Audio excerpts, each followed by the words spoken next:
Aujourd'hui, nous plongerons dans un sujet qui impacte de nombreuses vies, les cancers du sang, également connus sous le nom de cancer hématologique. 6 maladies malignes affectent le sang, la moelle osseuse et le système lymphatique. Des influences génétiques aux facteurs environnementaux, nous explorerons la toile complexe des causes derrière CES-affection. Si vous êtes nouveau ici, envisagez de vous abonner et d'activer la cloche de notification pour ne pas manquer nos analyses approfondies sur des sujets cruciaux de santé. Sans plus tarder, levons le voile sur les mystères des 10 principales causes du cancer du sang. Prédisposition génétique. Les facteurs génétiques jouent un rôle crucial dans le déclenchement du cancer du sang, contribuant significativement à son développement. Les mutations génétiques héritées, transmises entre les générations, peuvent augmenter la susceptibilité à certains types de cancers sanguins tels que la leucémie, le lymphome et le myélome. Comprendre et identifier ces prédispositions génétiques est essentiel pour évaluer le risque individuel et mettre en place des mesures préventives ciblées. Vieillissement et risque. Le vieillissement reste un facteur de risque prédominant pour le cancer du sang, avec des taux d'incidence augmentant significativement chez les populations plus âgées. Bien que CES-affection puisse toucher des individus de tous âges, le risque croît à mesure que les cellules subissent des altérations génétiques cumulatives au fil du temps. Le processus de vieillissement peut compromettre la capacité du corps à réguler la division cellulaire et à réparer les dommages de l'ADN, créant un environnement propice au développement du cancer du sang. Dynamique de genre. Le rôle du genre dans la dynamique du cancer du sang révèle des variations de susceptibilité. Certains types, tels que les lymphomes, ont une prévalence plus élevée chez les hommes, tandis que les myélomes montrent une préférence pour les hommes par rapport aux femmes. Les interactions complexes des différences hormonales et biologiques soulignent l'importance d'approches personnalisées pour le dépistage, le diagnostic et le traitement. Reconnaître l'impact différencié du genre sur la manifestation et la progression de CES-affection est crucial pour des stratégies de soins de santé plus efficaces. Exposition à la radiation. L'exposition prolongée ou intense à la radiation émerge comme un facteur significatif dans le développement du cancer du sang. Que ce soit lors de traitements médicaux, d'expositions professionnelles ou de sources environnementales, la radiation ionisante a le potentiel de endommager l'ADN des cellules sanguines, déclenchant des mutations génétiques et des anomalies associées à des conditions telles que la leucémie, le lymphome ou le myélome. Malgré l'importance de la radiothérapie dans le traitement du cancer, il est crucial de souligner la nécessité de surveiller et de minimiser l'exposition inutile afin de atténuer les risques associés à long terme. Cet équilibre délicat entre les bénéfices thérapeutiques et les risques potentiels souligne l'importance de mesures de sécurité rigoureuses dans divers environnements. Exposition chimique.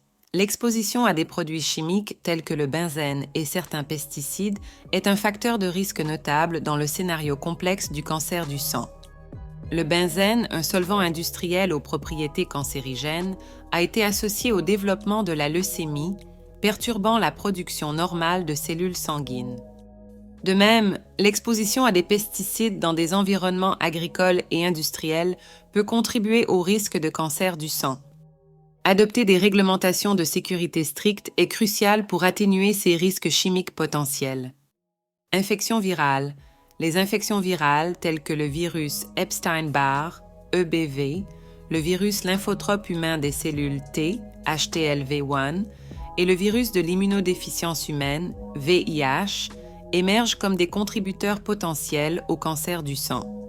Ces infections peuvent altérer la composition génétique des cellules sanguines, perturbant leur fonction normale et conduisant potentiellement à une croissance incontrôlée.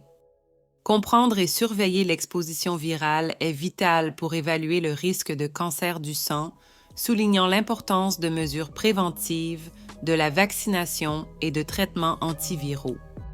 Troubles du système immunitaire. Les troubles du système immunitaire jettent une ombre sur le risque de cancer du sang.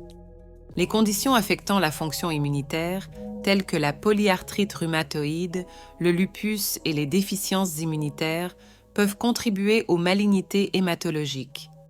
La capacité compromise du corps à réguler et à se défendre contre la croissance cellulaire anormale crée un environnement propice au développement du cancer du sang.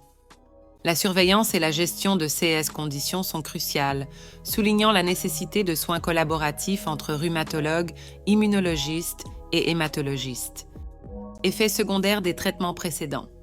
Les traitements précédents du cancer, en particulier la chimiothérapie et la radiothérapie, introduisent une perspective paradoxale dans le risque de cancer du sang. Bien que ces thérapies visent à combattre le cancer, elles peuvent contribuer involontairement au développement de malignité hématologique secondaire. Les effets de modification de l'ADN de CS-thérapie sur les cellules saines peuvent entraîner des mutations génétiques, déclenchant potentiellement une leucémie ou des syndromes myélodysplasiques. La nécessité d'une surveillance continue et de soins spécifiques aux survivants du cancer souligne l'équilibre délicat dans le traitement oncologique. Antécédents familiaux. Des antécédents familiaux proches de maladies malignes hématologiques telles que la leucémie, le lymphome ou le myélome amplifient le risque individuel. Les facteurs génétiques partagés entre les membres de la famille peuvent contribuer à la prédisposition héréditaire. Comprendre les antécédents familiaux est crucial pour évaluer le profil de risque d'un individu, encourageant la vigilance et la gestion proactive de la santé. Le conseil génétique offre des informations sur les facteurs hérités, facilitant la détection précoce et la mise en place de mesures préventives personnalisées. Conditions médicales spécifiques. Certaines conditions médicales créent un terrain propice au développement du cancer du sang. Des troubles tels que les syndromes myélodysplasiques, SMD, et des conditions spécifiques de la moelle osseuse augmentent le risque de cancer du sang. Surveiller et gérer. Ces conditions sous-jacentes est essentielle pour prévenir l'apparition du cancer du sang. Comprendre les liens complexes entre les conditions de santé sous-jacentes et les risques hématologiques est crucial pour la prévention ciblée et l'intervention précoce. Le cancer du sang constitue un groupe complexe de maladies qui impactent la moelle osseuse et le système lymphatique. Divers facteurs, de la prédisposition génétique au vieillissement en passant par les expositions environnementales et les antécédents médicaux, jouent des rôles cruciaux dans son développement. Reconnaître la diversité de ces facteurs souligne l'impératif d'adopter des approches personnalisées dans la gestion de la santé. Nous vous remercions de vous joindre à nous dans cette exploration des temps principales causes du cancer du sang. J'espère que vous avez apprécié cette vidéo. Laissez un pouce levé, abonnez-vous à la chaîne et à bientôt dans la prochaine vidéo.